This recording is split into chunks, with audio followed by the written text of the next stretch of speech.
Yo, what's up guys? We're back at the arcade and I just want to make a video on my most recent purchase. So I recently purchased a Sega Keymaster and a barber cut light. It's in the other booth right now. I don't actually have space for them in here, but while I was out there at the warehouse, I did end up buying a Ghost Squad. So let me go over there. So when I purchased this Ghost Squad, it was plays blind. Basically, there's no monitor or the monitor doesn't work. So I purchased this for $600 with no monitor, and it plays. It has both guns, but they kind of did something ghetto with the guns. Like, you can see they cracked, and so they kind of like made them work. I mean, it works, but that's the least of my worries right now. My concern right now is getting this up and running. Shooting games do great here at the arcade. If you guys haven't noticed, I got a plethora of shooting games. We got House of Dead 2, we got Time Crisis 4, and we got House of Dead 3 and 4. House of Dead 3 is probably one of my favorites, but just a classic, man. House of Dead 2, this one, you just can't go wrong. I love House of Dead 2, but I don't know, man. Something about House of Dead 3 really gets to me. So, unfortunately, about a month ago, House of Dead 3, the Chihiro board, actually died on me. You guys, if you own a Chihiro board, you guys need to take out that memory saving clock capacitor. You just need to. It's the same thing with the original Xbox, the console one, the home port. If that capacitor starts leaking, your board is done. There's no coming back from that because it starts burning. It starts lifting out the traces, and the acid just kills the board. Basically, that's what happened to my original House of Dead 3 Chihiro board. So unfortunately, the only place to get Chihiro boards right now is on eBay. There's like 2 or 3 sellers from China selling them, and they're kind of about, I don't want to say they're cheap, but they're also not expensive, but at the same time, it's an inconvenience. So when I went to go pick up the Sega Keymaster and the barber cut light, I saw this in the very back, and I was like, how much you guys want for this? Does it work? And they started off at $800, worked my way down to $600. I thought that was a pretty good deal. I don't really see these that often for sale, and when I do see the parts for sale, these guns sell for like $200 to $300. So alone, both guns worth the game. And with that, I ended up getting the Chihiro board included. So what did I do? You guessed it. I dug out the Chihiro board from the Ghost Squad and I transferred it over to House of Dead 3. Yeah, I just don't like seeing this game down because a lot of people play this. This is really popular here, guys. I kid you not. These two just make a good amount of money. This is the type of games you want at your location, but you need to make sure you get good guns. Like, you keep these guns up in order and everything. So you can see this is my conversion 32-inch LCD monitor. So that's what we're gonna do over here. I have the sensor bezel at home. We're gonna be fixing that, and I'm gonna be installing a 32-inch LED monitor, which is up here. You can see LG monitor up here. So we're gonna go ahead and install that, retrofit it, make it look cool like these over here. So that's the next goal. But anyways, right now what I'm doing is gutting the Ghost Squad from all the older Chihiro components that we won't be using, because what I ended up buying was Ghost Squad Evolution. If you guys didn't know, I have it right here. It's a Sega Lindbergh, basically a Pentium 4. Basically a Pentium 4 socket 478 motherboard.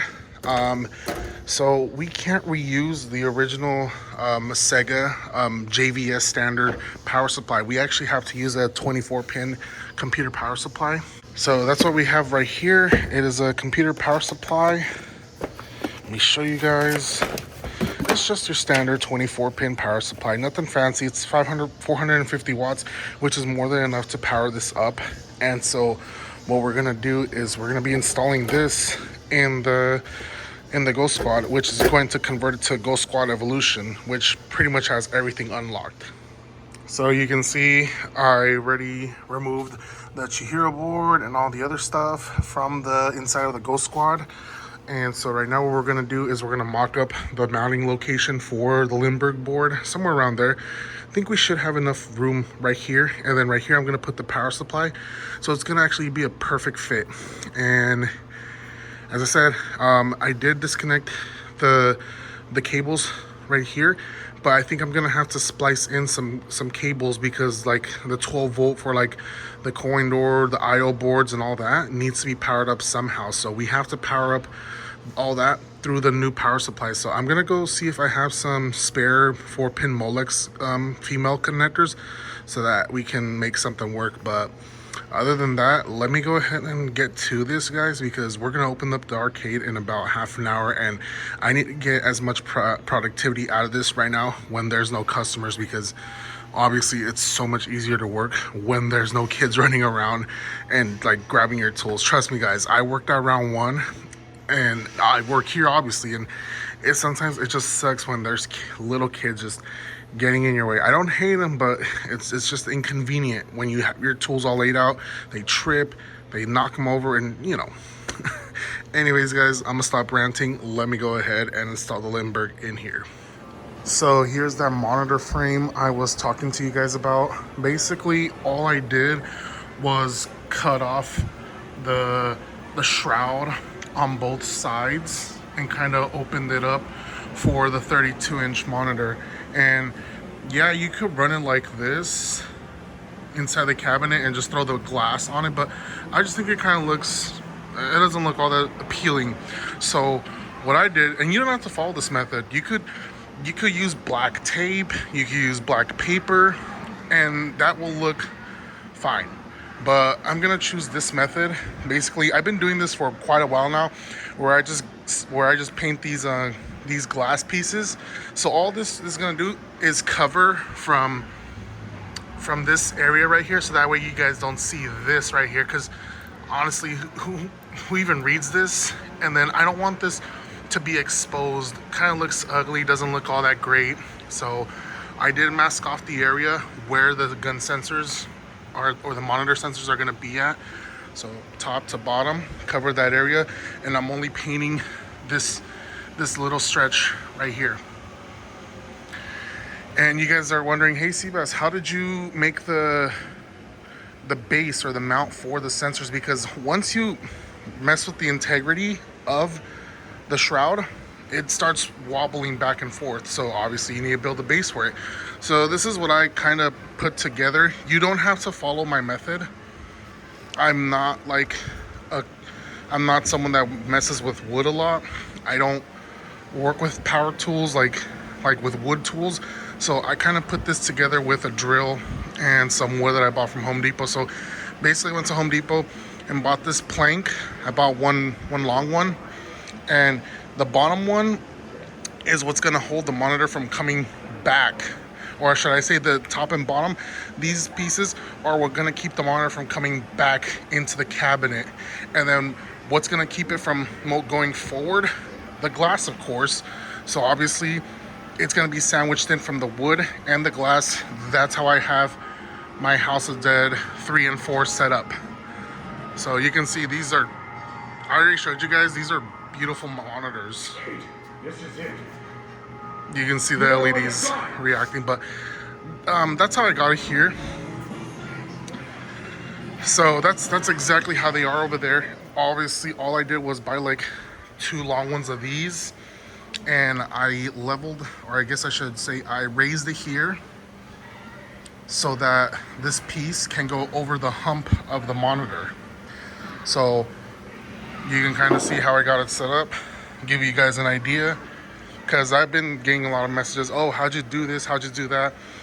And then of course you're gonna want to run the wires over the wood. I didn't realize I didn't do that, so I'm gonna go ahead and run the wires over the wood. I think that should be enough length, if I'm not mistaken.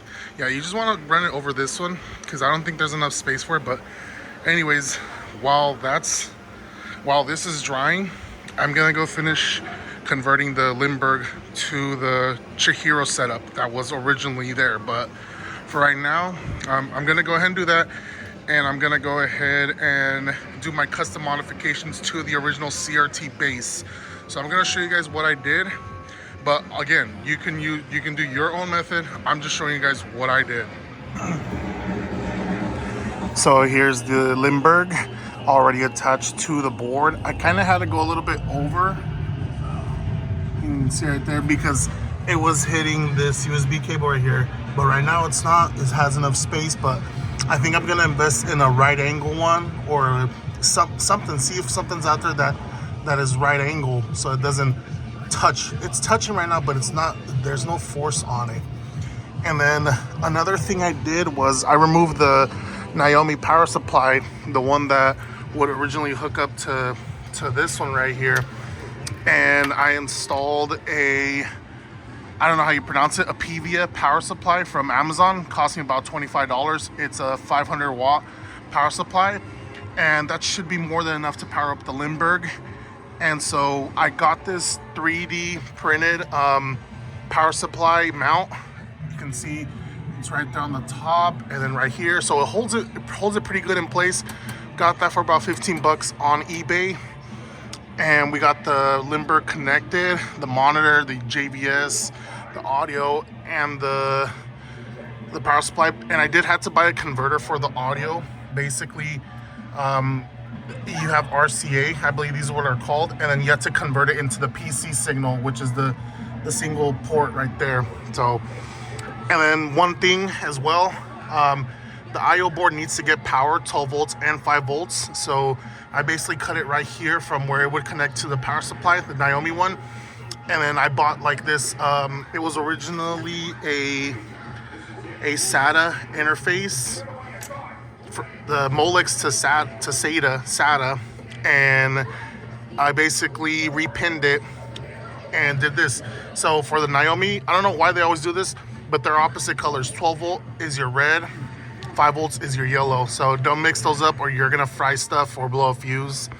So I already went ahead and double checked, everything is functional. So I did convert the, the connector for the, well, this was already inside the machine, but I converted the wiring so that it accepts a 3-pin adapter for the power supply. And I did notice that I'm missing a case fan or a fan for the inside of the cabinet, so I'm gonna go order one. But other than that, I believe wiring is done for this area. So we're gonna go ahead and move our focus up to the monitor now. We're gonna wire up the monitor and set it up, and this should be good to go. So the power supply for the monitor is one of these types. So I can't really cut the wire and give it power, because what this calls for is, what does it call for? It doesn't say, but output is 19 volts. So I can't get 19 volts from anywhere inside the cabinet. So that forces me to have to buy one of these. You get these off Amazon. Basically, it's an adapter. Yeah, you could like solder them to this, but it's just kind of dangerous that way. So I bought these on Amazon. They're about $5 for a pack of 3, and basically you have your white and black, hot and what do they call this? Active. I'm not sure what they call these. Live, I should say. So we're gonna wire this up to the 3 ports or the 3-pin adapters for the arcade cabinet, and I'll show you guys how to do that. I just basically cut the wires and spliced them together. I didn't solder because I don't have my soldering iron right now. I left it at work, and so this should be fine for now. But obviously it converts my power supply for the monitor to this type of connector. So let's go ahead and throw it in the machine. So for those of you interested in the model number, there it is. The only reason I picked this model out is because it still has VGA in, and it's just the perfect size to fit in here. So let's go ahead and mount it up. So there you have it. Hello. Basically got all the sensors good. You could, as I said, you could use something else if you don't like this method. I'm whatever with it right now. I really don't care. But if you want to be more cleaner about it, you can do what I did over here. I painted the whole thing, and I just cut out the circle where the gun sensors were at. But I think this is a much cleaner look, but I'm not gonna be picky about it because I gotta open up right now. So I just want to do this real quick. I don't have time like how I used to on Fridays to come work on the games because I work a 9-to-5 job. So I'm gonna clean up right now real quick, and then we're gonna fire it up because we gotta open up the arcade. So looks like the light bulbs that go in here are burned out. So what basically that is, it shines light right here and it illuminates this whole thing to kind of tell the people, oh, here's the gun. Go ahead and grab it, put it back. So we're gonna go ahead and replace those with LEDs. I don't really care for the halogen bulb since 120 volts compared to 12 volts.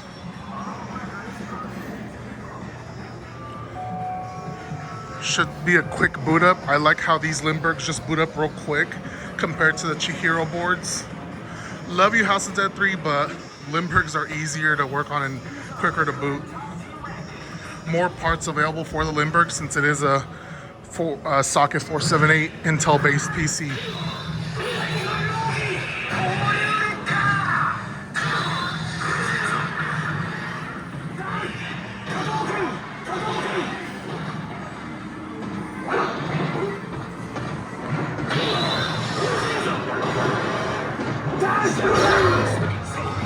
So there you have it.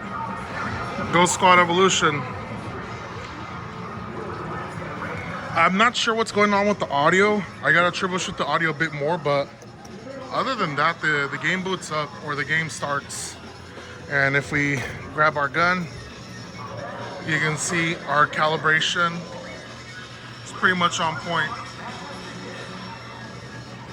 There is no dead spots. There is no dead spots because we widened the monitor. Capcom versus SMK2. Millionaire Fighting 2001. Man, I really gotta lower that game down.